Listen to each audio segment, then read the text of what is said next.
Hey, what's going on, everybody? It's Dean Rogers. We are at a very special interview today. We're at All In headquarters with none other than Carlos Reyes himself. What's up, man? Senor, thank you. Thanks for coming. Absolutely. Thanks for hosting at All In headquarters, man. For sure, man. I think this will just make it a little better, a little more comfortable for everybody too. For sure. Right? More intimate. As far as like a remote type of interview, right? Mm-hmm. I know what it's like, man. I know the struggles of interviewing remotely. You know, if we can do it in the studio, let's do it in the studio.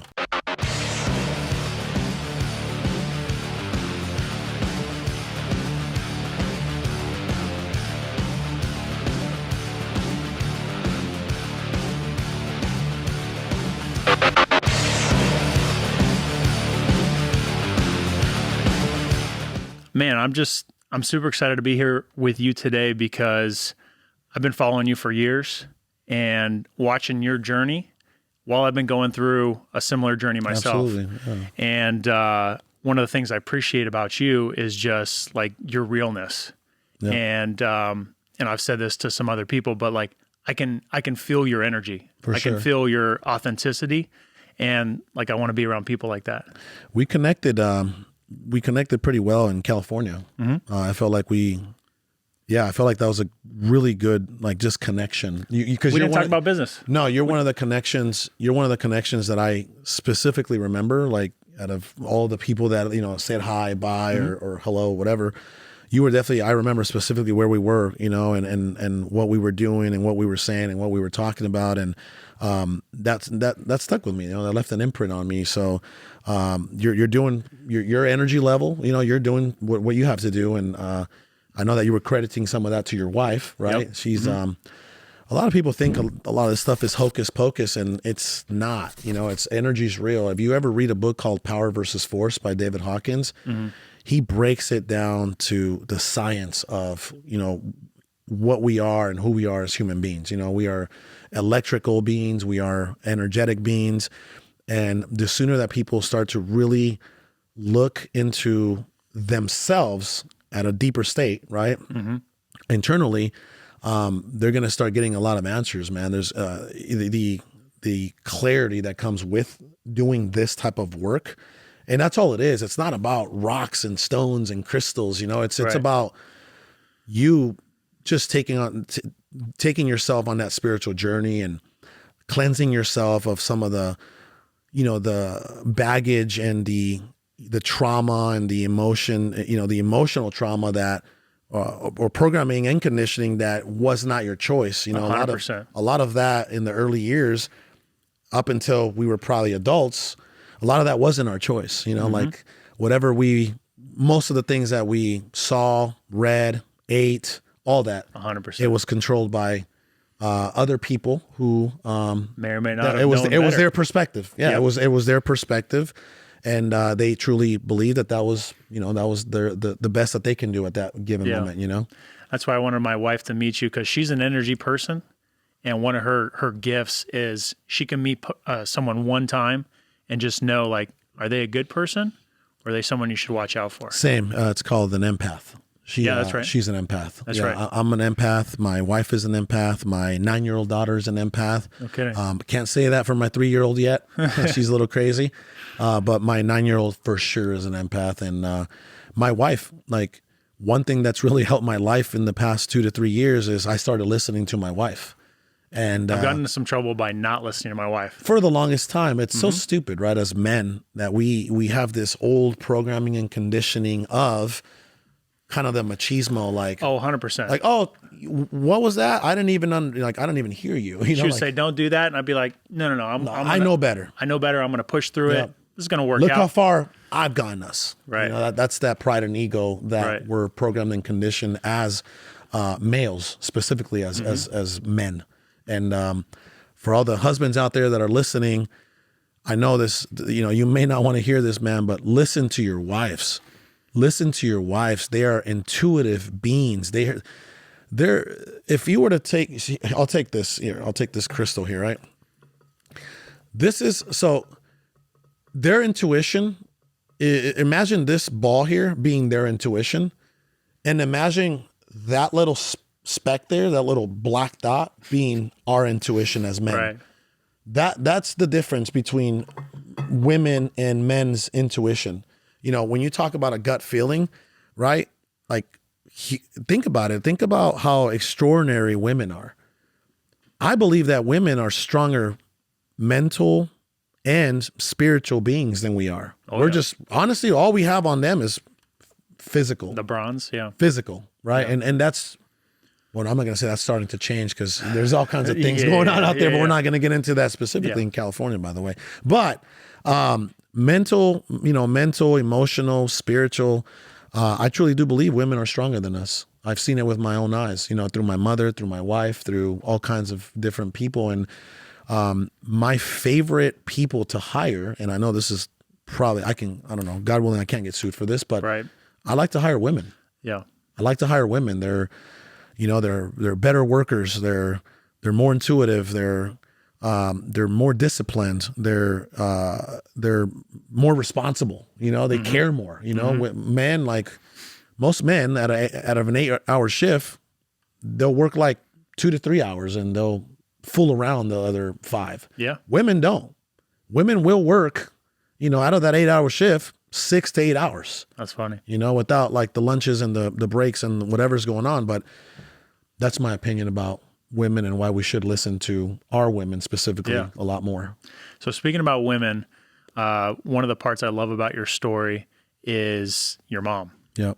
So I want to talk about what your mom meant for you, because you got to see her fight for everything for you, fight for the family, fight for your freedom, fight for opportunity. Yep. And, again, I can relate because that was the same story for my wife. Yeah. Coming from Mexico. So was she born in Mexico or here? Mm-hmm. Oh, yeah, beautiful. Born in Mexico. We'd love to meet her soon, by the way. Yeah. You'll definitely meet her. Do you feel like that put a chip on your shoulder? I felt like, for me, it wasn't a chip on my shoulder. It was more like, this is what needs to be done and someone has to do it. Mm-hmm. That's what it was about. Seeing my mom work the way she worked and endure everything she endured. She's just a magnificent human being, like when you talk about, I have these like 5 success principles, right? It's like vision, right? Commitment, sacrifice, work ethic, perseverance.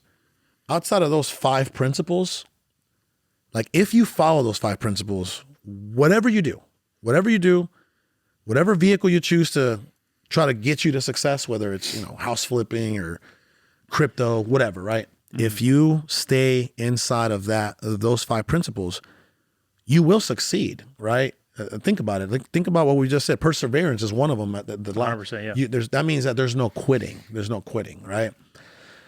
I truly believe that I learned those 5 principles from my mother, subconsciously and consciously. Right. Just watching her, right? She had the vision to try to improve, our lives, her life, and most importantly, her son's lives, which is me, my brother, and my sister. And she had the commitment to that vision.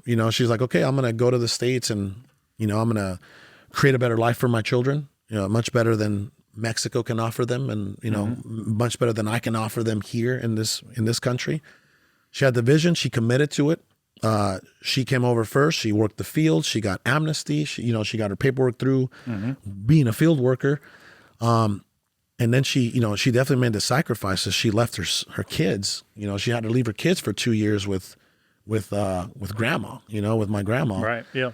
That was a sacrifice. Then as a woman, she had to cross over by herself, and she had to work the fields by herself, and she ran into a lot of danger by herself. And she still to this day doesn't speak English. No way. Yeah, she's been here since like late '80s, and she still doesn't speak English. It's like all she ever known was work. Yeah. So she made the sacrifices.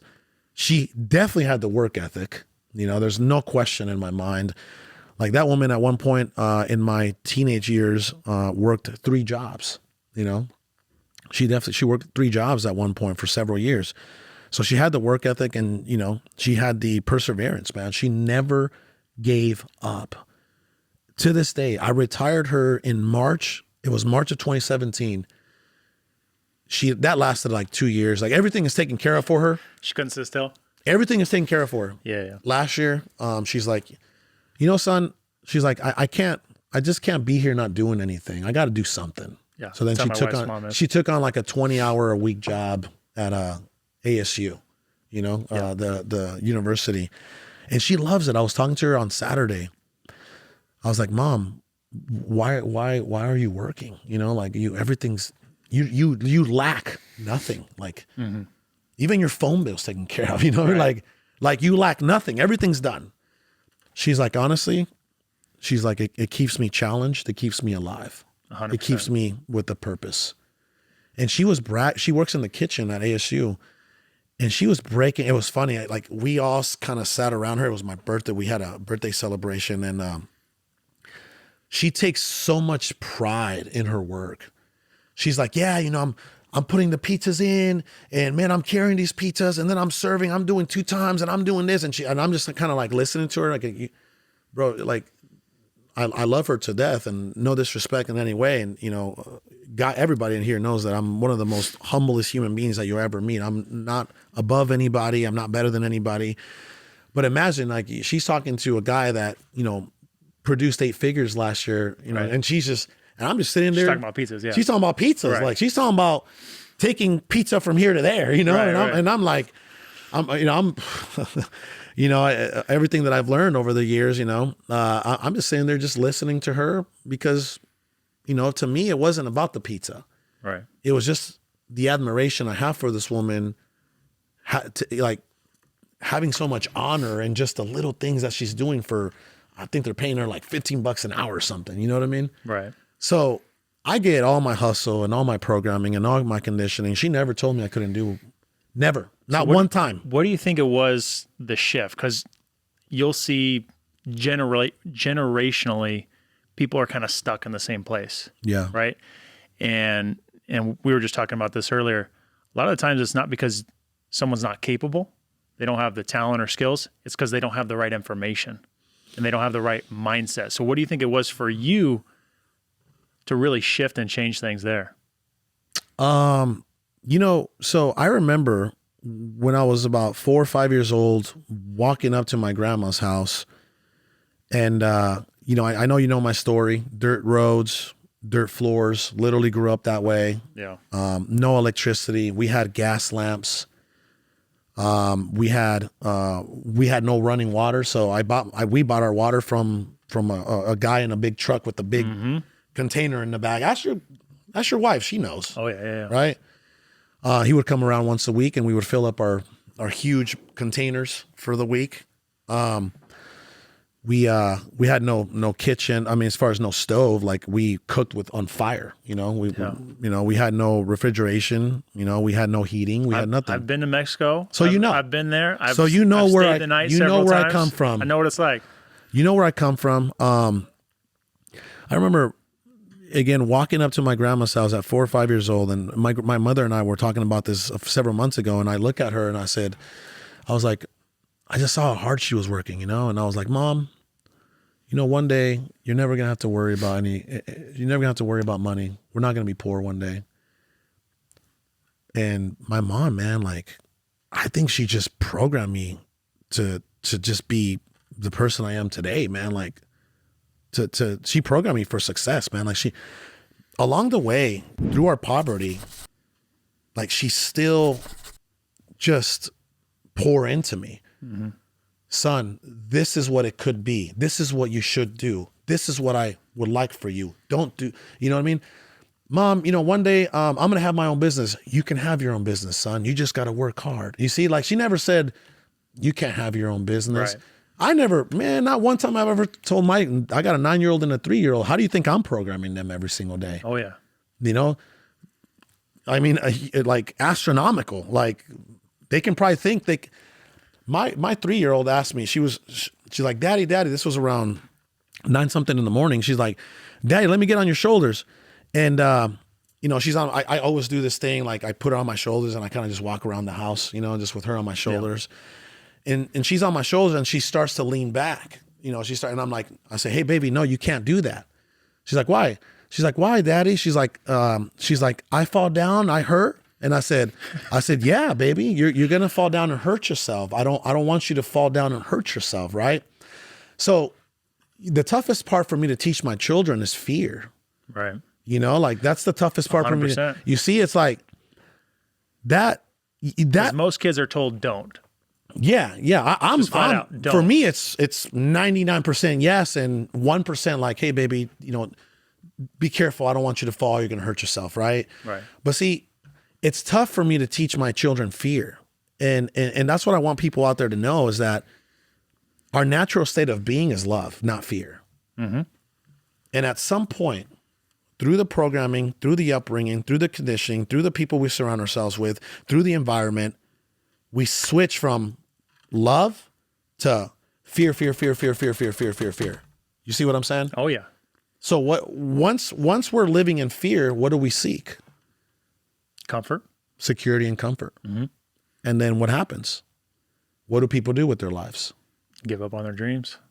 They work at the assembly line. 9 to 5. The 9 to 5, right? Mm-hmm. The 9 to 5 for 40 years and whatever, right? And then they, retire when they're 60. And at that point, they're just surviving and they're filled with regret. They're filled with so much regret at that point. I would say 9 out of 10 people, think about it, man. No child, right? Like no child is like, man, I want to work at Discount Tires when I grow up and change tires. No, there's no child says that. Yeah. Children now say, I want to, it's like, I want to be an astronaut. I want to have my own business. I want to be a millionaire. I want to be a doctor. I want to play in the NFL or I want to play NBA. in the NFL. You see what I'm saying? Yeah. And then at some point, that dream gets suppressed. Mm-hmm. That changes. There is no dream at this point. There is no vision at this point. You see what I'm saying? Mm-hmm. The vision goes away. The fear clouds the mind. You know what I mean? 100%. And that's what happens when you're in your early, like you start to really, really grasp fear and make it part of your everyday living. I would say in your teenage years, and it's I think it's Socrates. It's Socrates or Plato. I don't either one of them. I'm not huge into Greek mythology, right? Or they say, give me a child from 0 to 7, and I'll show you the man. Right. You see, a lot of the programming happens between those ages. You know what I mean? Like, oh yeah. My children I would say they learn about 20% because of the information that we pour into them verbally. But they learn by watching mom and dad, the way that they operate every single day. Mm-hmm. Is dad a reader? Is he a hard worker? That's how they learn, by example. Mm-hmm. Think about it. That is just nature for us to actually learn by example, right? By seeing another person do something, we're like, oh, okay, I'm going to do the same thing. You know what I mean? So if you watched your dad, not you specifically, because I don't know if you're a trust fund baby. I don't know if you were poor. I don't know. Right? My dad had $10 in his bank account. Okay. His parents were both English immigrants. Okay, there you go. Came over during World War II and had nothing. Yeah, absolutely nothing. Family died in the war. Came over. They made their way in life, and my dad's just a real smart guy, hustler. And so I watched him and my mom. So he had that immigrant mentality, big time, okay. 100%. And it was all about being the guy who provided and put everything on his shoulders. I love it. So I watched that, him and my mom, both entrepreneurs together in a business together, go through. So I saw all the ups and downs. Yep. All the ups and downs. But it was good for you to see that. It was amazing to see. Because what's funny is me seeing that, I convinced myself that I'm just going to go get a hype. I've always been a hard worker. I've always excelled at everything I do growing up.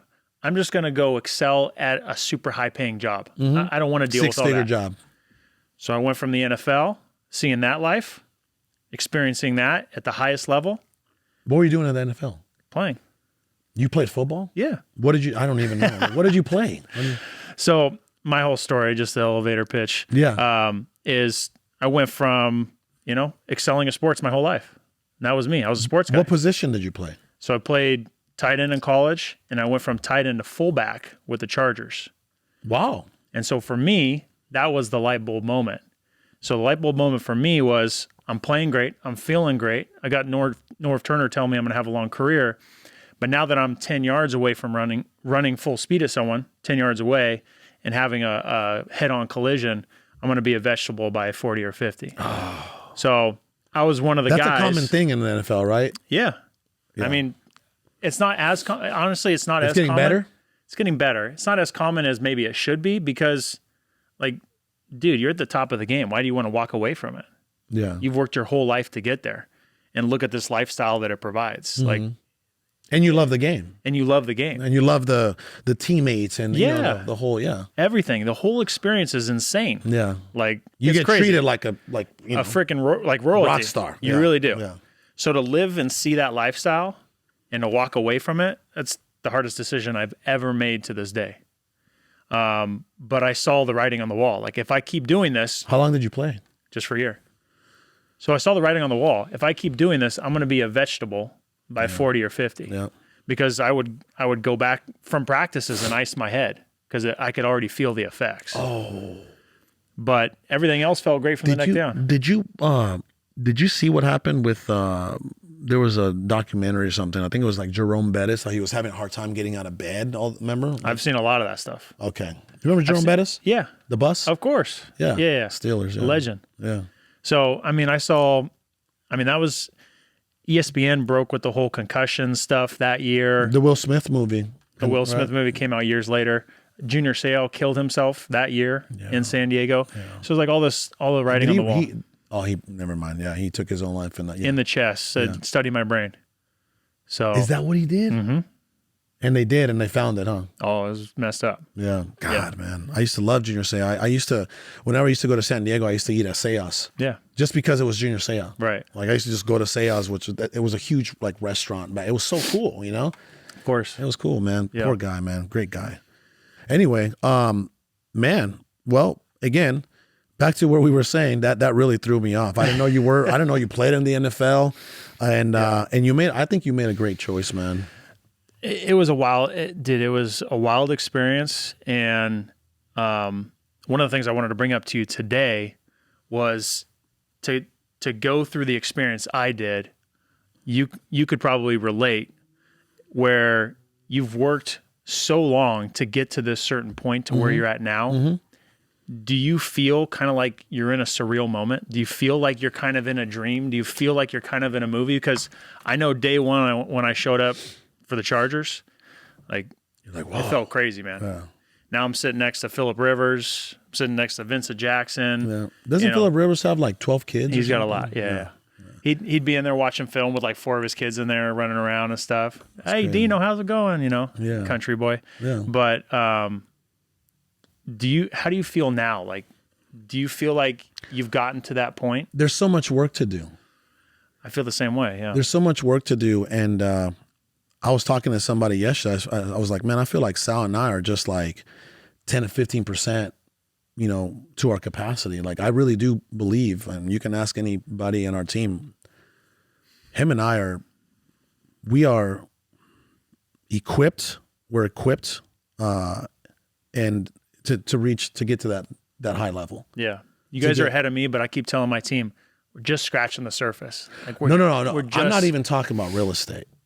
I'm talking about entrepreneurship. Yeah, 100%. Yeah, like we're equipped to, like, our forecast, right, which is not, it's projection. Sure. God willing, 42 million this year. That's amazing.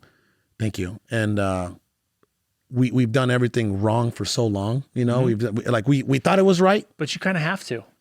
You do, yeah. And that's how you keep scaling. That's how you keep scaling. You kind of have to make mistakes. And sure, there's ways to accelerate it and get there faster and a little bit of luck as well. But as you've gone through this journey, what do you think has allowed you to scale these multiple businesses? Yeah.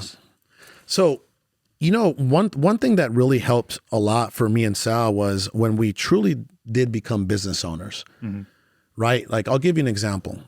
When there's an old saying, you can't see the forest from the trees, right? When you're in the mix, right? Like, I don't take seller calls. I don't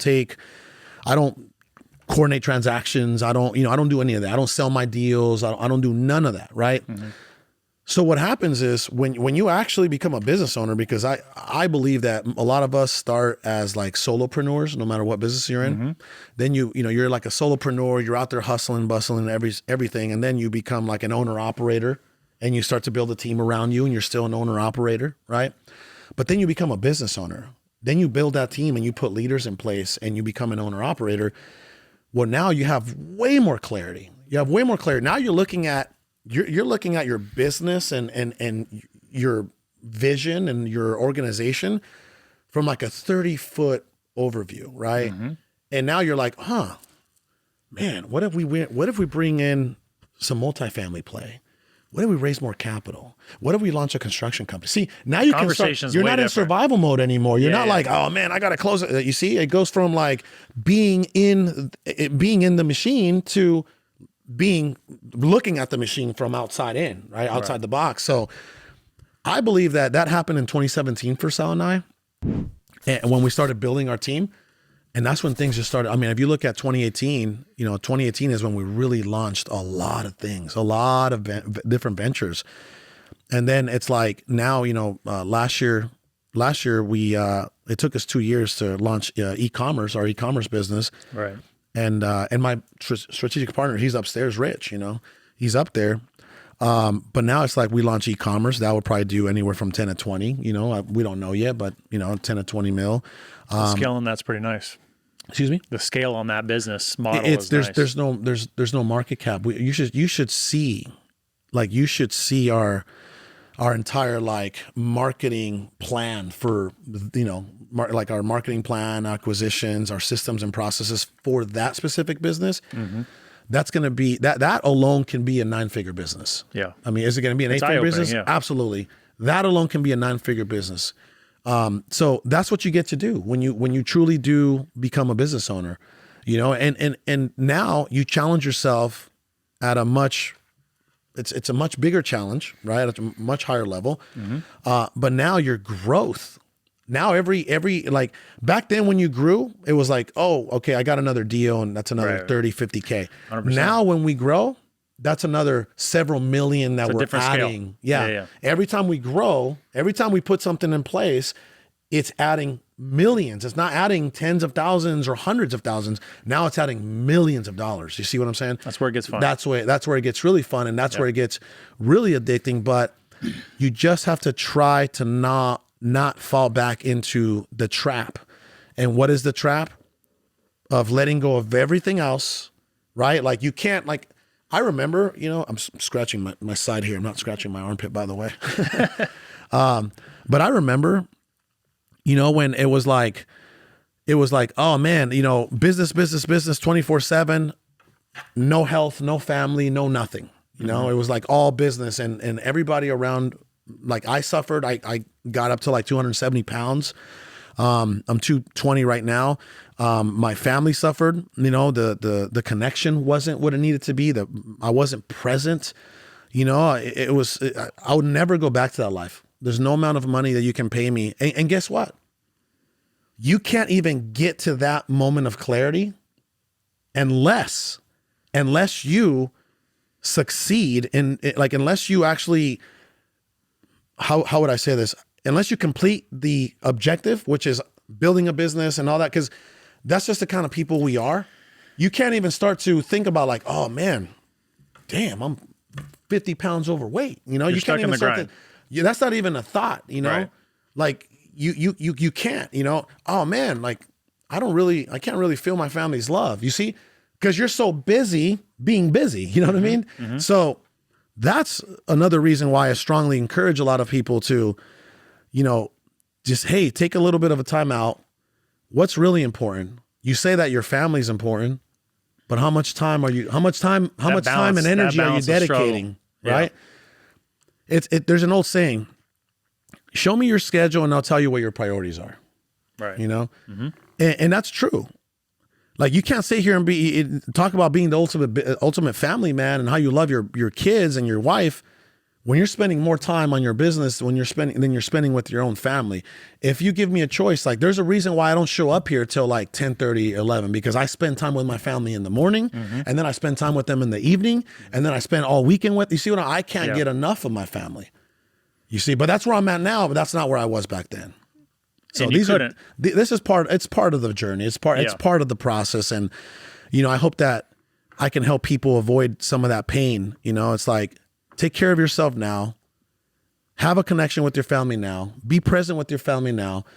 Because we always think if I can crush it in the business sense, then I'm just going to be a happier person everywhere else. Yeah. It's the opposite. It's a fallacy. It's the opposite. Yeah. If I can be the healthiest version of myself, mentally, spiritually, and physically, if I can be the healthiest version of myself, then I can be the healthiest version around my family. I can be connected with them more. I can be present with them more. I can be more intentional with them. You see a lot of people stop taking care of themselves. And then guess what happens when you put those two things in place? Your business just booms. It's like, again, power versus force. Doing this first is force, right? And you need that momentum. You do, but it's like, if you take care of those things and you take care of yourself, you attract everything you ever wanted. You manifest. You don't just attract it. You physically manifest it in the 3D world, which is the world we live in. So if anybody out there is a reader, anybody out there is watching or listening, go read Power versus Force, David Hawkins. Okay. I'm almost done with it now, but it's really blown me away. And there's been very few books that blew me away, like Outwitting the Devil by Napoleon Hill. It's a great spiritual book. I may read that. I've read it twice already. I may read that again because you want to read some of these things. As you continue to grow, your mindset grows with you, right? And your spirituality and the way that you see things and the way that you understand things, right? So go back and watch, I'm Not Your Guru with Tony Robbins now versus 2016 and see how you feel. You see what I'm saying? Like as you continue to grow, go back and reread or rewatch or re-listen to some of the things that you thought were impactful back then. It's going to be a whole different story now because you're just you've grown so much since then that you're going to comprehend these things to a different level. So speaking about leadership, so you can't have not only one business be successful, but many businesses be successful without good leadership. So what was it for you to develop those skills? Was it mentors, coaching? Did you just figure it out along the way? You know what's funny? Believe it or not, I'm kind of an athlete myself. I played basketball, I played football in high school. You play any local pickup games right with now, Steve Trang or what? Steve Trang, no, he does not want the smoke. He actually, let me just tell you why. That guy set up a basketball game at the Suns practice facility. He said, I'm going to bring all the Asians I know in the real estate game. You bring all the Mexicans you know. So it was like the Asians versus the Mexicans. So you showed up? We beat I murdered Steve. Yeah, that's right, Steve. If you're listening or watching, I murdered you. I murdered your whole squad. Oh, God. Yep. Every time he's like, let's play another one. Let's play another one. He just wouldn't stop. Like I kept beating him. We kept beating him.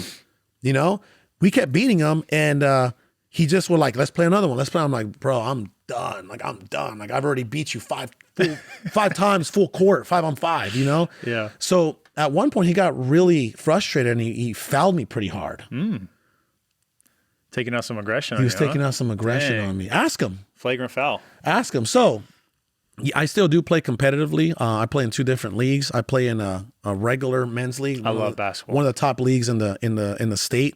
On Mondays, and then I play in a 35 and over league on Thursdays, which is, I actually love that league more because you just go out there and just have fun. It's like nobody's trying to prove nothing at that point. When you're with the little young Thundercats on Mondays, they're out there like, I sprained my ankle because this dude closed out on me. Because the things that I do really well is I don't turn the ball over much. I'm very smart. I'm very smart on the court.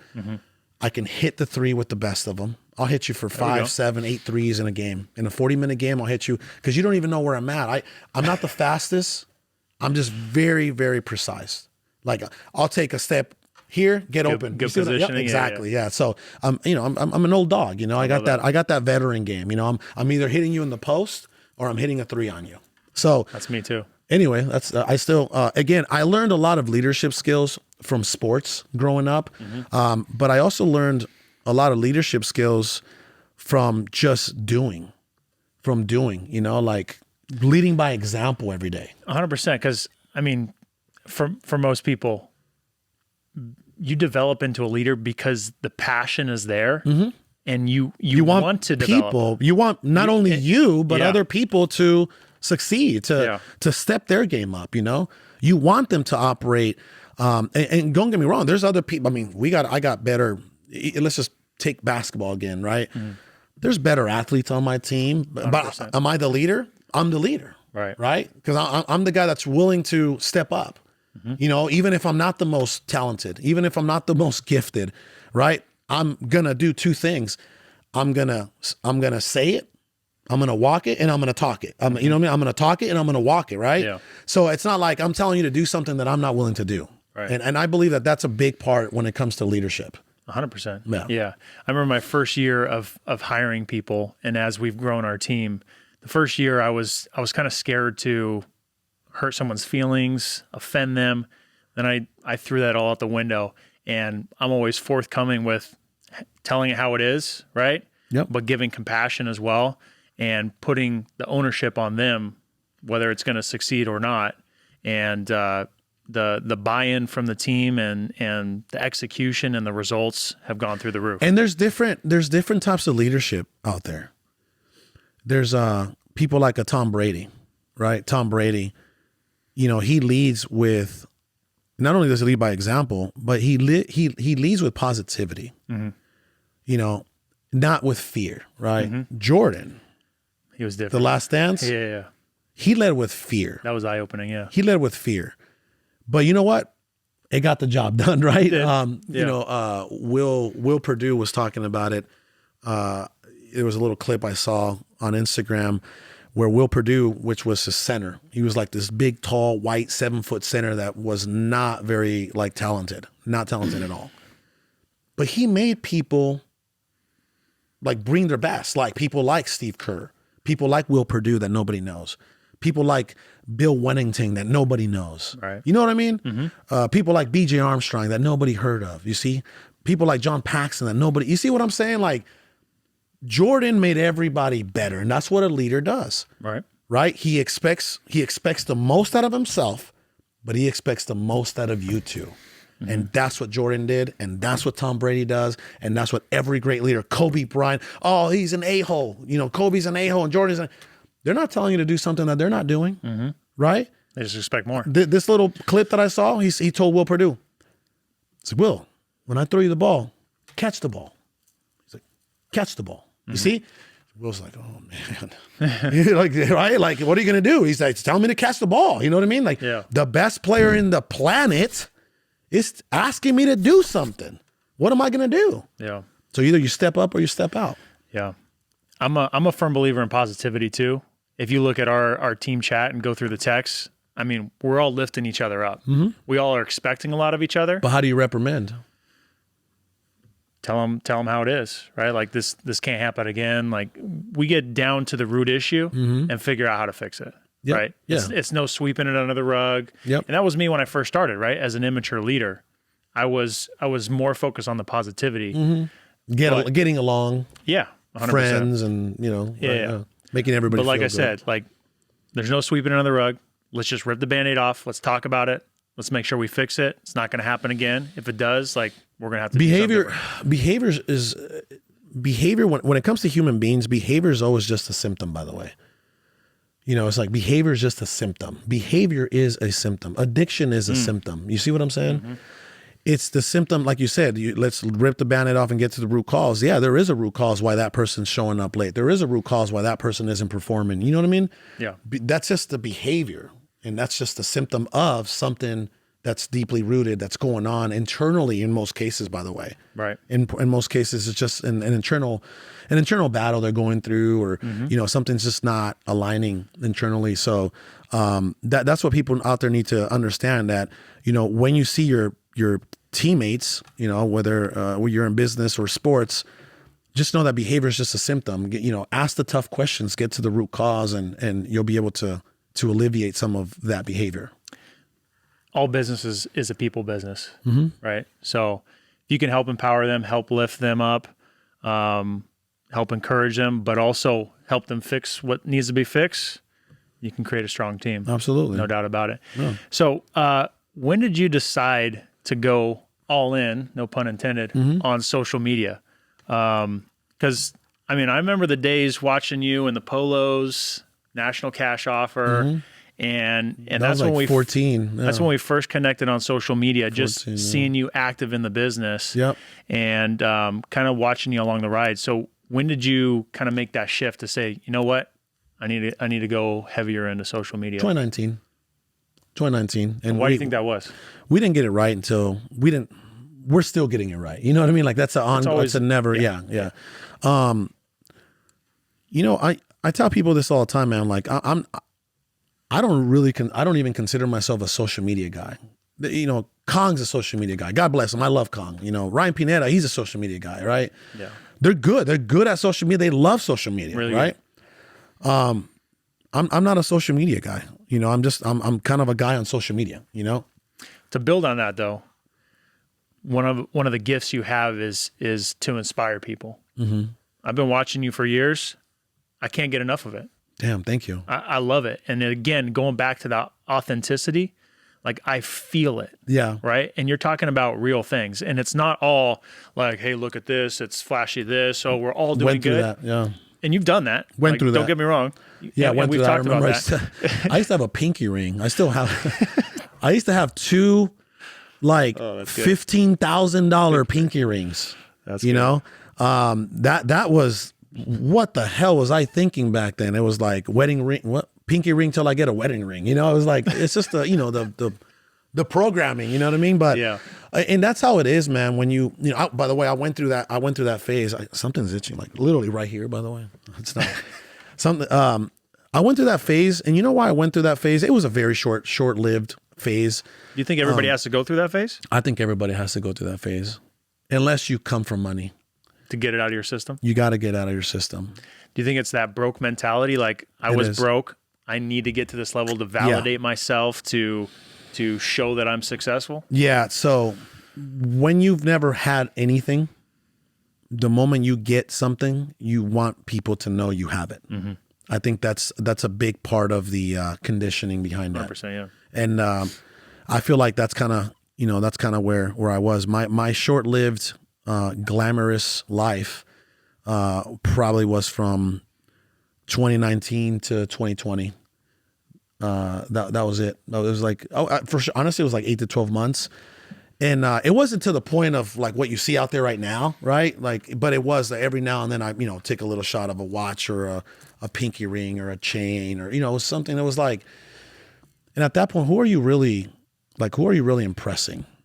You're not impressing me. Like I can go buy it with the exception of a jet right now, right? Because Sal doesn't want to buy it yet. I can go buy whatever the hell I want. So you're not impressing me. So who are you impressing? And hey, for what it's worth, some people get energy from that stuff and they like it. They truly like it. And then most people are buying it to impress other people, which again, I've heard this over and over again. The people you're impressing are... So let me ask you this. Yeah. Okay. By the way, you're impressing broke people. Exactly. And I'm That's looking my at point. all the cameras. That's my point. You're impressing broke people. Yeah. There is absolutely no way that you're right. People do get energy from flashiness. But you know why? It's a short spurt and they have to go get it again. And they have to go get it again. And they have to go get it again. Right? The new Versace shirt, the new Fendi shirt, the new Louis Fendi shirt, the new watch, the new rings, the new chain. They have to get it over and over and over because it lasts that long. Why? Because you are feeding your ego. You're feeding your ego. You're not feeding your soul. Your soul doesn't give a shit about what garments you wear. You know what I mean? Like, your soul doesn't care if you wear Versace or Fendi, or it's like, no, your soul is like, give me love, give me connection. You know what I mean? Like, that's what your soul wants. Right.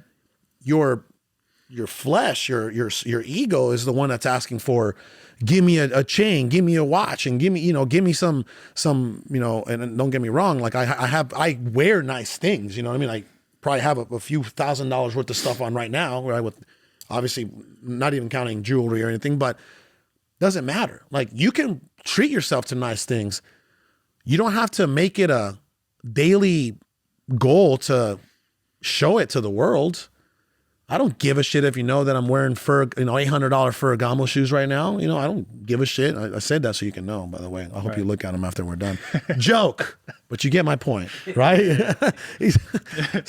But you get my point. You know what I mean? That's what it is, man. For everybody out there that's taking that flashy road, whatever. You know, there's several different roads. I'm not judging anybody, because guess what? Man, I can't imagine being 60 years old and still having to buy the next big flashy thing to impress people, to get people to come to my event, or to get people to buy my courses or mentorships. You know what I mean? Like, bro, you're 60. Like, buy some Viagra, right? Like you don't need to buy a blue watch. You need to buy a blue pill. You know what I mean? Like, you got to get, like, at some point you got to outgrow that. Why not start outgrowing that now? You know, in your 30s, you know what I mean? Yeah. Why not start outgrowing that now, so that when you're in your 30s and 40s, you focus on the things that matter and you start to truly live, you know? So that's the way I feel about that. I went through it. I think it's an interesting thing, because as you live through it, you realize the people that you really want to impress, they don't care about it. They don't care. Either because they've already had it, or because that's what I just said. They care more about you as a person. Like, what kind of person are you? So I truly started my spiritual journey, my real spiritual journey, right? Because I grew up, my aunt's a pastor, my uncles are pastors in, Chicago and Mexico and LA. So I grew up, in a Christian Pentecostal upbringing, right? Yeah. And I've always had a connection with God.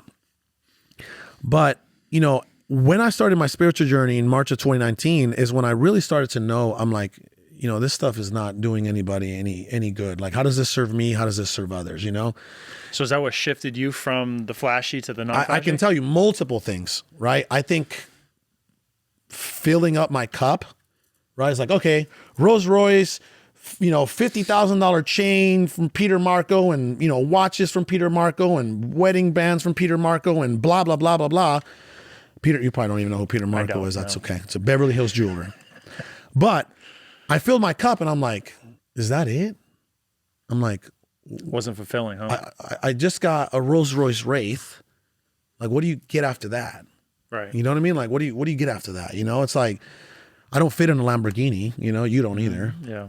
So it's like, what's next? I'm like, man, this is, and then I went through like an identity crisis, man. Like March of 2019, I was like, damn, I'm like, why am I not fulfilled and happy? And that's when I first went to see Dr. George Pratt in March of 2019.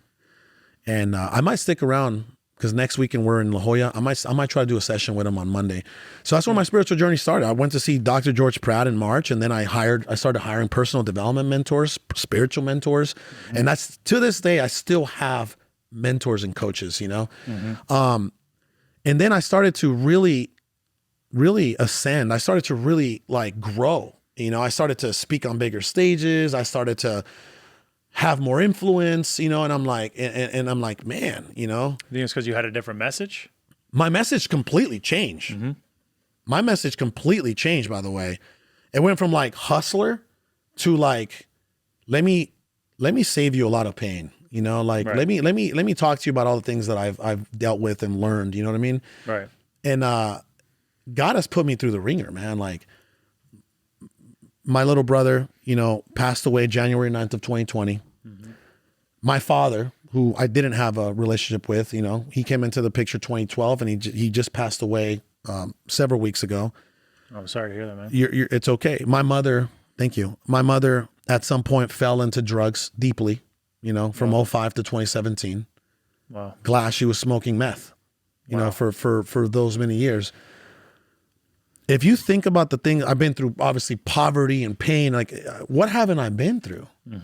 Like what haven't I been through, man? And like I kept all that trapped. They were like trapped emotions, man, like specifically like right here, you know, like I can feel like, and that's why I've had, you know, digestive issues recent, and I'm getting through those, and I've had gallbladder and liver. Where do you store resentment and pain and anger? You store it in your gallbladder and your liver, you know? So yeah, this is where I had my pain, and I wasn't fulfilled. So then people started, you know, higher caliber people, 8 and 9 figure earners started following me. I'm like, well, if my wife shows off her bag, they're going to think I'm a joke. They're going to think I'm a clown. They're going to think that I just started making money. You see what I'm saying? Right. Like, oh, this guy must be new money. Unfollow. Right. You know what I mean? Yeah. So that's how I feel about that whole situation. Nothing against people out there that are doing it. Man, as long as you have a good heart, good intention, you truly want to serve, I don't care how you deliver your message or how you attract people into your life. Just don't burn anybody, you know. Don't burn the people that you're trying to impress or you know. That's one of the things that, you know, that's one of the things that caused me to want to get closer to you and learn more about you as a person, because again, I've seen you as the hustler, right? Yep. But that transformation shift, like I could see that, right?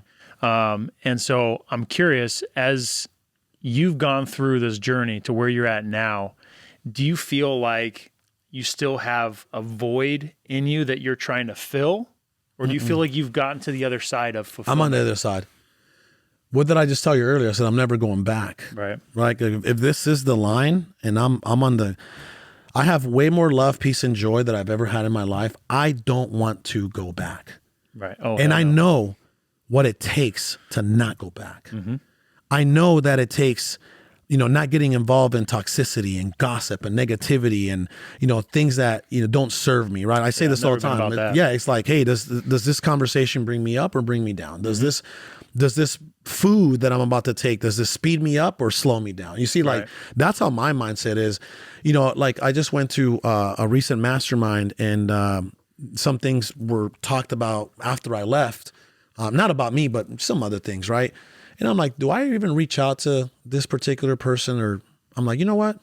No, I don't want to. You see what I'm saying? Like, it's too much effort. What's it going to do for you? It takes too much effort. I had someone burn me on a deal recently, right? Yeah. Do I reach out to that person? I was asked, did you call him? What did he say? I didn't call him. What's that going to do for me? Okay. It's going to do nothing. But let me show you something there. Okay. I truly do believe that you should have your boundaries and you should have your principles that you abide by, right? The way that you live your life. If you feel the need to say, hey, brother, I just want to let you know that I know what you did. And I want to let you know that it is what it is. God bless you. You know, if you feel the need to get that out, right? You should. I felt at peace. Or if you feel at peace, then there's no need. Yeah. If you feel the need to go inside your car and just because this guy burned you, didn't even have that. Yeah. You see what I'm saying? But I get what you're saying. Don't trap that. Yeah. Don't hold on to that emotion worse. too long. That makes it's better if you go and get in a fight with that dude than you hold on to that for 2 years. Yeah, I agree. Because everybody else around you is going to suffer. Everybody around you is going to suffer, right? 100%. The hate you feel is the love you withhold. Right?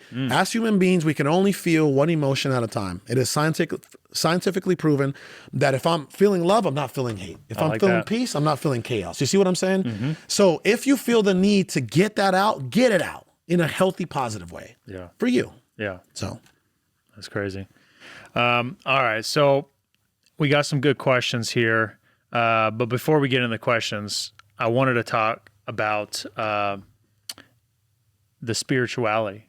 Talk about the religious upbringing. So you had that come to Jesus moment, kind of, right? You were kind of going through some things personally, but how did you kind of find your way through faith and shifting your life to focusing and living in faith through God rather than living through the flesh things?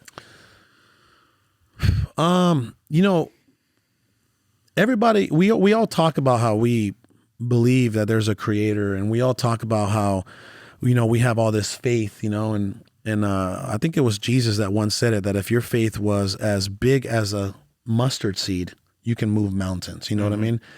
The fact of the matter is it's like you said, it's a fallacy. You talk about having faith, but when things go wrong, what happens to that faith? Yeah. It evaporates, right? Like it's non-existent. Now you're just focused on the problem instead of the solution and instead of the faith. You know what I mean? Yeah. So those are some of the shifts that I've made, that instead of focusing on the problem and soaking myself and drowning myself in circumstantial situations, just focus on God, focus on love, focus on faith, focus on the peace, love, and joy that you already have in your life, Yeah. That's how I get out of ruts right now. It's like I'll give you an example today. Is my energy at a 10 right now? Absolutely not. It's been a long week, right? And 75 hard is kicking my butt. Yeah. I worked out this morning. I woke up with a headache today. Man, I'm like, imagine, but this morning I've already meditated. I've already read, a few chapters. I've had some time with my family.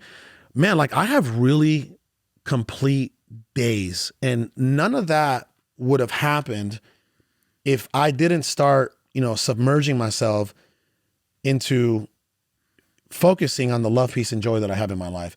For me, one thing that I wanted to do every single day or every single night before I go to bed is post it on Instagram. I had the best day of my life.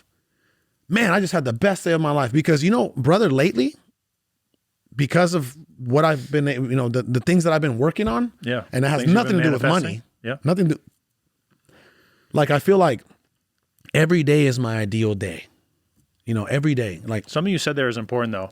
It's not about the money, because money gives you options. The money is great. Money's important. Yeah. But it gets you out of survival mode. It does 100%. And it can allow for that peace, love, and joy. But seeing a big, large wire come in, do you get an insane amount of joy from that? No. I don't get excited about it. I get more excited about a deal, the opportunity, getting a deal under contract than I do the money made from it. I don't feel much emotion when I see the money come in. I get excited about plays. See, I want people to know, like, now that I'm truly finding myself, I'm a creator. I'm a builder.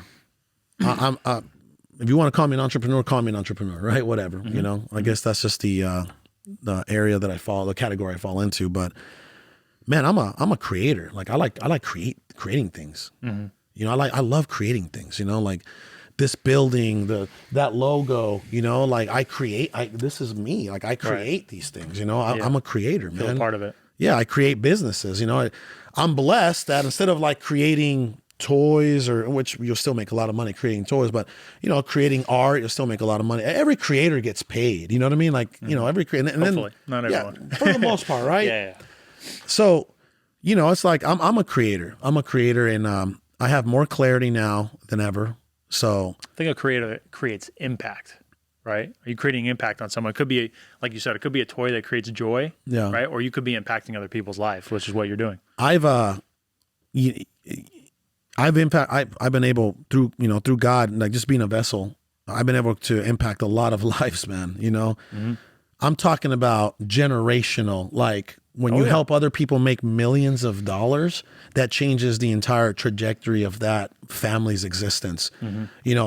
That's why I can sit here and like people wonder, like, man, like, that dude walks around like he's like, not in a bad way. He's like, he knows what he knows what he's doing. Like I have a lot of confidence because I've been able to help people go from the gutter to millions. You don't think that's going to give me confidence in my ability to serve and impact? Confidence. You see what I'm saying? Yeah. Right? Like, yeah, that's going to give me confidence because I've already proven the concept. Like I've helped people out there, like, you probably maybe know some of these folks. Like, I know, I helped Keith Everett. I helped, Donnie Ruffin. I helped Tiffany, Tiffany High. Yeah. I helped Terry Summers. I helped Terry Thayer. The list goes on and on and on. You know what I mean? Like I got a guy right now that I helped, my boy Eric Klein, one of my brothers and clients. He has over $2 million in the pipeline. Shyla, him and Tony, they came to us. They dropped like 60,000. They're like, here, show us everything you know. All right. 10 months, $2 million in the pipeline. That's why I walk around with like, I know what the hell I'm doing. Yeah. Because I've done it. It's your God-given done it a ability. lot of times, man. Thank God. And the most important part there, brother, is when you think about it, this guy paid me $60,000. I help him put $2 million in the pipeline. You know what I mean? Like right now, actively, and he's already closed millions. You know what I mean? But the most impactful thing out of that is I am now sending out a ripple effect in his families, not only in his families and in his family, but Eric Klein is now serving other people. Like he's getting on, right? He's pouring into other people. Man, you don't think I have good karma coming my way? Like when I help somebody make millions, serve his family, serve thousands, right? That ripple effect alone, God's like, I got you. You know what I mean? I got you. I got something bigger for you. You see? Yeah. I'm a firm believer if you're putting good energy out there and you're adding value for people, that's going to come full circle, right? I want you to know, bro, most educators, I would say about 80%, and that's right. I don't give a shit if you're out there, I don't give a shit if you're Dean Graziosi or who you are. A lot of educators out there, their highest value is money. They're not even thinking about people. They're thinking about the people they're putting in seats and the money that they're going to make from those seats and the money that they're going to make from whatever. You know, and don't get me wrong, that's part of the business. But when you make that your highest value over changing people's lives, I don't align with that. Those are not my principles. I don't have to educate. You know, I don't have to do that. I have other very successful businesses that give me a good amount of living, give me a good living, right? I don't have to educate.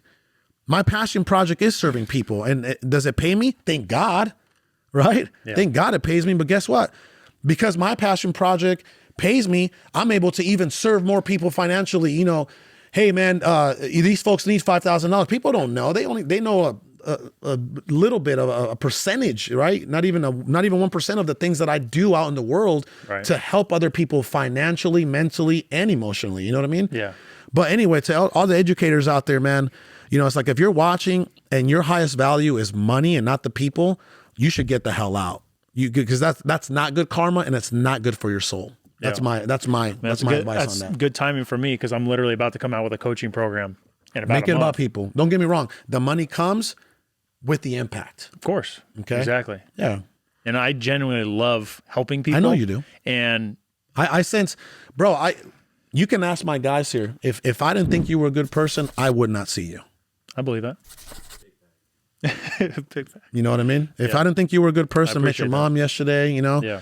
And it's like if I didn't think you were a good person, I'm in a point in my life where I don't have to. Like why waste your time? I don't have to. It's not it's like, and I feel like a lot of people like we're at the 8-figure level, but you got people like Andy Frisella. He doesn't have to do anything he doesn't want at the 9-figure level.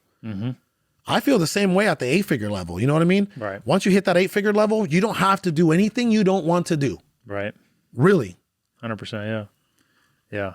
I mean, that's why I've leaned in and been watching All In for so long. Thank you, brother. Because the impact you're making. We're talking about impact and it's real. Like there's people that are standing at the top shouting from the mountaintops, like Carlos and his team, Sal, the whole team, like man, they're the real deal. We have beautiful, amazing souls, man. That what I love about our community and the people that we've been able to help and impact is that they're so grateful.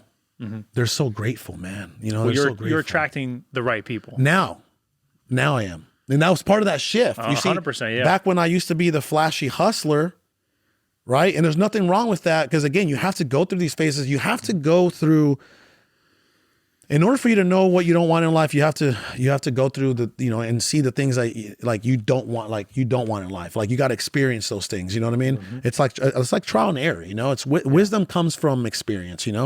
So I used to attract like the young hustlers. Now I attract husbands, fathers, 7-figure earners. Like the cream of the crop. Like I attract not only on a client level, but even on a entrepreneur level. I attract high caliber people, that are operating minimum, and you probably don't understand the energy frequency, but that are operating at a minimum of 200 plus, 200 hertz or plus, right? Yeah. Where it's like they're operating in acceptance and courage. And I don't know about that stuff yet. Yeah, it's all good. It's all good. It's all stuff you studied, I'm sure. You're going to watch, you're going to read Power versus Force, David Hawkins? Okay. Is that a deal? I will. Okay. That's a deal. That's a deal. Okay.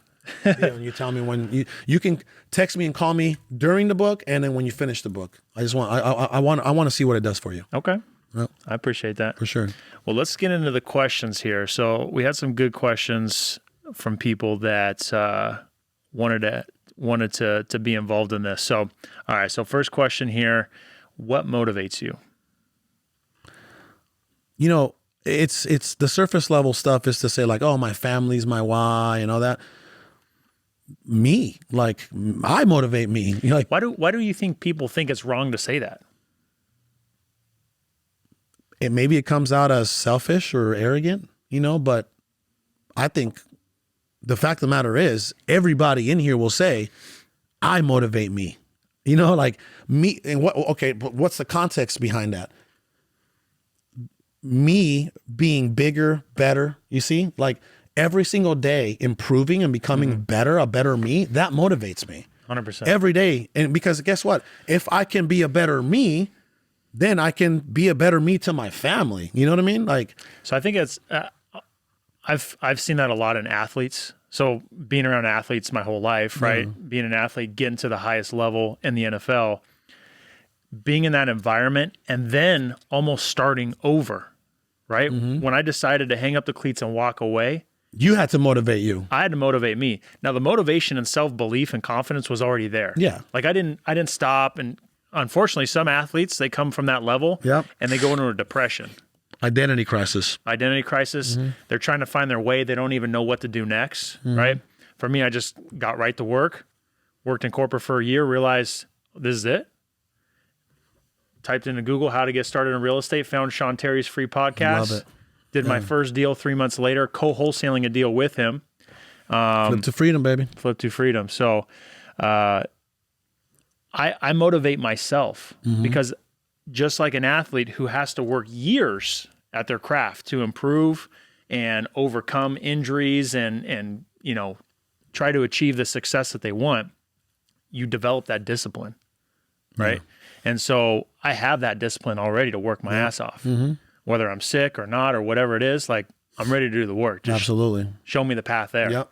And yeah, so Yeah, nobody told me to, you know, read for 30 minutes this morning. Nobody told me to get up and, you know, go it has to be inside. You know what I mean? Like nobody told me to do these things. And if I got my someone ass did up and tell did you to that. do it and you didn't have it inside, you'd burn out on it. Yeah.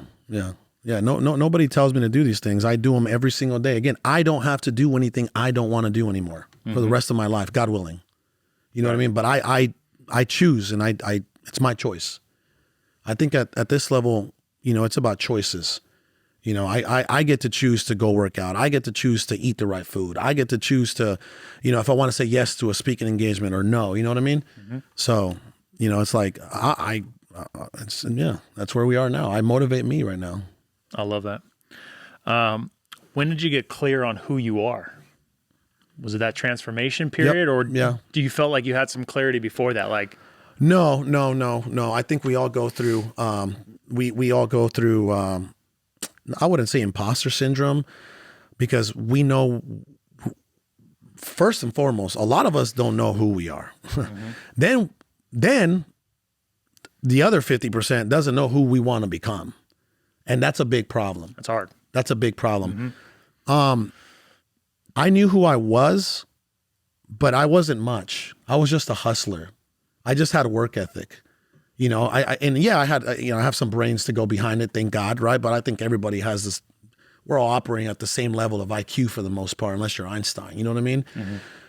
But even Einstein's not very intelligent in other areas of his life, you know? And that's just how it is. You know, if you ask me to put together this light, I won't be able to do it. I don't want to, right? Sure. Right? We hired somebody to put the TV up. I don't want to. Someone needs to hide those cables, you know, right? At some point. But, right? But that's, you know, I'm like, okay, I'm a hustler. I want to be successful. I knew that, right? I knew that. But then the game changed for me when I figured out who I wanted to become, right? Like once I said, man, I want to be this guy. Like I want to be this very successful human being. I want to be this amazing husband. I want to be this amazing father. Like that's when I wanted to be those things, I'm like, well, shit, why don't I just start doing that today? Why wait? You see, everybody thinks like they have to wait. You know what? Who's telling me I can't start becoming that person right now? Isn't that crazy? And that's when the game changes. You know, that's when the game changed for me. And that was around 2019. I love that. That's cool. All right. Who's your role model? I look up to Jeff Bezos. And again, you know, it's tough, man, because these guys, man, their personal lives are a wreck. You know what I mean? Like, Right. I don't like that. I don't I was align waiting with to hear that. the reason why. Yeah, I don't align with that. Now, are we talking business or are we talking? And you know, sometimes your role models. What's that old saying? Like sometimes your role models are your heroes.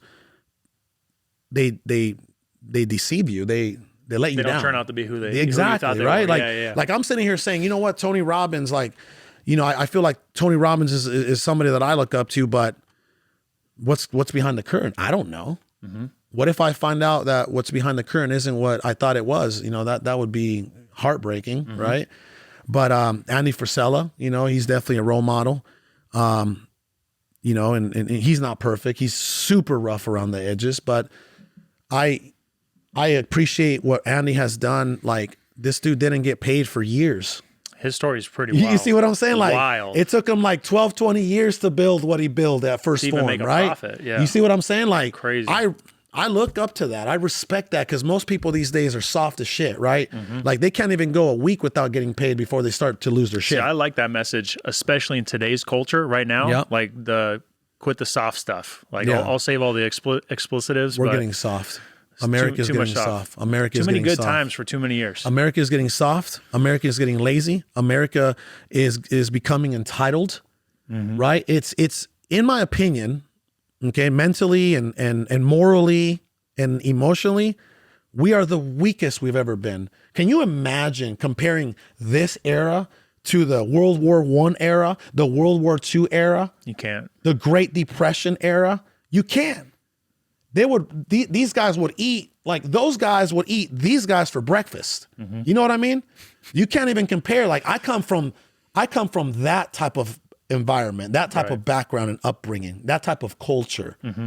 Right now, you know, it's like, God bless my man here, right? But like my man, you know, he has to get his little coffee every day, you know, it's like, Yeah. right? You know, it's like, that's nothing wrong against that, by the way, but that's just, you know, we live in comfort now, you know, 100%. and comfortability in America is working against us.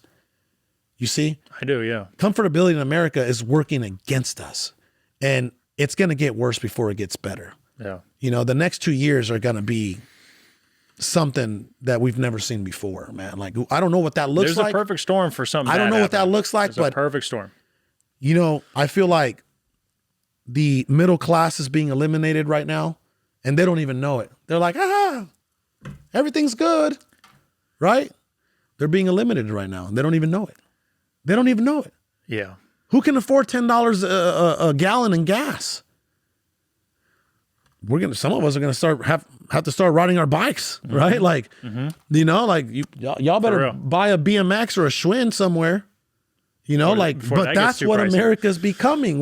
We are allowing all this through the bullshit that's going on. You know what I mean? Like, we're allowing this. Yeah. We got soft, and now we're seeing the repercussions. Yeah. Yep. I'm ready for the Civil War to start. I'm ready to take arms. I'm ready to get into it. It's so, bro. It's so awful, you know, because I love this country, bro. Like, this is, I don't give a shit. Like, It's no the best disrespect, country. no disrespect to Mexico, because I was born there, but Mexico didn't do shit for me, Yeah. right? Yeah. No disrespect. Like, this is the country that has given me my wife, my daughters, my livelihood.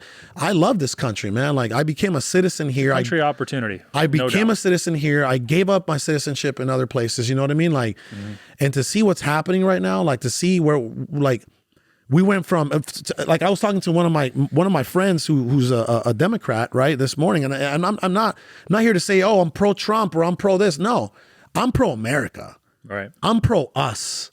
You know, and I was talking to him this morning, and I'm like, bro, do you see what's happening? I said, because he used to make fun of me back in 2020 when I was like making fun of everything that was going on. Right. He used to make fun of me like, oh, bro, you're a storm starter, right? Like, I'm like, no, don't make this mistake. This is a lie. Don't do this. And then it happened and we allowed it to happen. And then as soon as it happened, we allowed more bullshit to happen. And now we're allowing more bullshit to happen. And all they're doing is like, they're just saying, turn here, turn here, turn here, turn here. They're controlling the whole narrative. You know what I mean? It's freaky. It's super freaky how We can the spend middle 3 hours class, talking on this. Yeah. They soak it up. they're falling for it. The higher class, you know, the critical thinkers are not, they're seeing through the bullshit. Oh, yeah. The middle class is like, okay, let's go and save this. And Did you see the news today? What happened? That's what they're saying. What? The middle class. That's what they're saying. Did you see the news today? Oh, no, I did not see the news today. Yeah. You see what I'm saying? Yeah. No. Exactly. No, because what does the news have? First and foremost, the news has the narrative, and the news wants to, you know, they really do impact 90% of this country, Which is crazy. mentally and emotionally. Which is crazy. Whatever they say is what it is. Yeah. Yeah. So it's pretty awful. That's We're getting soft. That's a whole nother conversation. We're getting soft, guys. Way too soft. We're getting soft. You might hear it next week when I'm with Andy. I'll be ready to hear that. All right. So if you don't have a supportive, significant other, what should you do? Get rid of them. You know, in relationships, you're either going to be the influencer or the influencee. I feel that I didn't understand this until like I started becoming successful, is that behind every great man is a great woman. Really. You know, like there's a lot of things that I would not be able to do if it wasn't for my wife's like full support. 100%. And she, by the way, like she found out I'm speaking at Justin Colby's event today. She's like, "You're doing it again. I told you not to. You're taking on too much." Think about it, right? I'm doing his thing today, and then I'm doing Andy Frisella. You've been speaking at a lot of events. I'm doing Andy Frisella next week, and then I'm hosting my own mastermind in La Jolla. And then who knows after that? I'm speaking here at Ramon's Dispo Sharks, and then after that, I'm speaking at late March. Who shit knows? You see what I'm saying? Like, I don't even know, you know, like I can't even keep up with all this stuff. Like my people didn't even know that you and I were talking this morning, and because I completely like didn't tell them, and that's on me, and I'm sorry. We got to figure that out. Right. But that's because there's a lot, I got a lot going on, you know, I do. And I'm going to try to do my absolute best to, you know, continue to keep a grip on it. And I got to be more selective because, you know, yes gets you out of Egypt, but no gets you to the promised land. You know what I mean? Like we got to learn how to say no a lot more. You know, Justin asked me to speak. I'm going to serve and I'm going to speak. Yeah. And you know what? I like Justin. I like him a lot. He's such a nice guy, man. He's you know, super nice. So it's hard for me to say no. Yeah. Like he's a nice guy. It's hard for me to say no to nice people. Now, if I don't like you, it's very easy for me to say no. Yeah. But if I like you, it's very difficult for me to say no. I did an interview with him and he invited me here. And I remember talking to my wife. I was like, man, I've been going to a lot of these events, like weekend after weekend or month after month. I just saw you. I was just speaking at an event. I just saw you at, right? Yeah. So I was like, man, it's in Arizona. Like, let's just take the whole family out there. Let's make it a trip. We'll spend a week out there, get an Airbnb, and we'll fly my mom out. And I just knew it was the right decision, right? Again, the whole idea, the whole reason I wanted to get with you and felt like a gravitational pull towards you is wanting to be around good people. Like I'm at the point right now where that's it. It like, feeds your soul. I want to be around good people that are at an excellent level, right? They're trying to achieve excellence. Yep. And I've been there, right? I had to almost start over. I'm really kind of right at that point where I'm starting to have some major breakthroughs. And you will, brother. Like your energy's good. You have the, you know, I didn't even know you were a football player. So you definitely have the credibility now. You know, it wouldn't have made a difference. You know, I know you as just you know, Dean Rogers, the entrepreneur. I didn't know you had a football background until an hour ago. So, you're going to do some great things, man. Everything's aligning for you. You have a great significant other, you know, things are good. Things are good for you. We have a similar story. We are with our high school sweethearts. Yep. You know what I mean? Yep. And We've been together a long time. A lot of ups and downs, all that stuff. You grow together. Yeah. And then you have to forgive each other for all the things that you grew through. You know what I mean? Not went through, like we grew through those things. 100%. So yeah, and the love, my wife is my soulmate. Even if, God forbid it didn't work out, whatever next woman, but I would still like that was my soulmate. You can't be with somebody for 20 years and not, you know what I mean? Like I've been with her more than I have been without her in my life. So 100%, yeah. Yeah. So it's just part of growing, man. Yeah. All right. A couple more questions here. If you had to start all over, what would you do differently?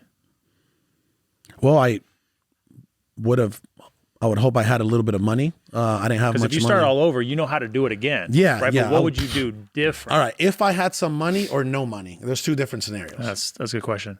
No money. You're starting ground zero. No money.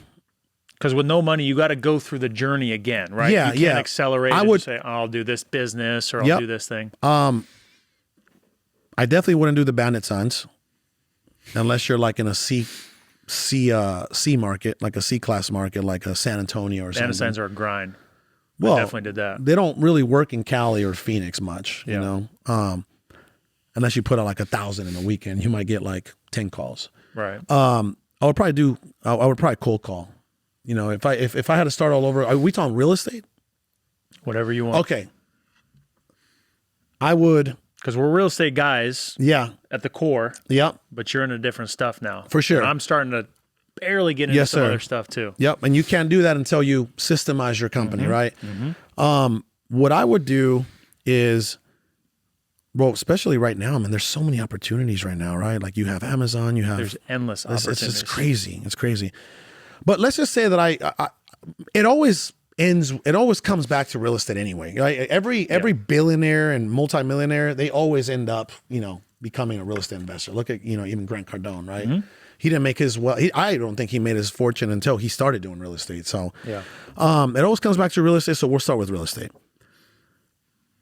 If I had no money, I would probably cold call. I would cold call. I would probably, it would probably cost me about, if I did 10,000 records at a penny, what is that?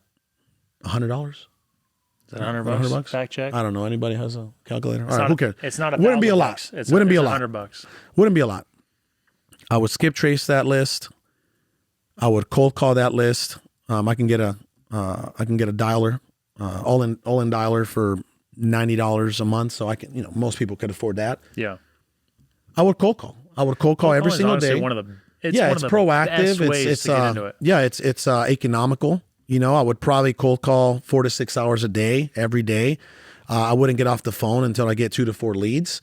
And it would probably, according to industry standard, it would take me about 55 leads to get a deal. And I'm okay with that. And it would probably take me about 2 months to get a deal. So I'm okay with that, with cold calling. That's what I would do for sure if I didn't have any money. I wouldn't start the way I started. I started with bandit signs, flyers on windows, and door knocking. You know what I mean? So I would definitely probably start there with cold calling. If I had money, I would hire 3 cold callers. I would start a pay-per-click campaign at around $5,500. And I would make sure that my sales skills are where they need to be, because at this point, I'm going to have leads coming in. I'm already spending the money on marketing. They're expensive. Let's convert. Yes, sir. That's what I would do different. 100%. Cool. All right. 2 more here. So what fires you up today? Because there's a few things personally that'll happen, and like I'm ready to run through a wall. You know, like I'm screaming through the house. I'm just pumped up, excited, energized. Like, what are those for you today? For me, it's like I said, man, it's growing. Like I'm a growth junkie. Yeah. Like I want to grow every day. I want to grow every day. Like if I feel like I did, that's why, I don't know if you know this, bro, but this year I started reading a book a week, because I'm going to grow. I'm going to read 56 books. That's already, me reading 4 books in a month, that's already growth. You see what I'm saying? Every day I want to grow. Like the other reason why I got back on 75 Hard is because I want to work out every day. I wasn't working out every day. I was working out 3-4 times, maybe a week. And I was like, okay, this isn't, you see, I'm not growing, right? Yeah. If I challenge myself every single day, if I become uncomfortable in some way, shape, or form every single day, then I'm growing. That's growth. Exactly. I love that. Hell yeah. Okay, last question here. What are the goals that you're chasing today? So we already talked about the growth, right? That's kind of like a self-competitive thing, but what are the actual goals? I don't want to use money or revenue as a scoreboard, right? But the fact of the matter is, it's a very easy target to go off of, right? Yeah, 42 million, right? And then you just reverse it. Okay, education, how much can that give me? E-commerce, how much can that give me? Real estate, how much can that give me? Other ventures that we have, software companies, how much can they give me, right? So then we reverse engineer that way. So we work from the top to the bottom. You get what I'm saying? Mm-hmm. Right? So if I want to make $42 million this year, that means that this company has to give me this amount versus last year. This company has to give me this amount versus last year. That's on a macro level, by the way. And then you start to intricately break that down, right? Well, how much marketing do we have to put out? How many deals do we have to close? How many people do I have to hire? You see what I'm saying? So the scoreboard, or this year, it's just $42 million. Awesome. Yeah, pretty easy target. Cool. Well, Carlos, man, super appreciate it. Thank you, brother. You are a freaking legend. Thank you, man. And appreciate you. Appreciate the time, man. Thank you, brother. Absolutely. Thank you. All right, guys, until next time, peace.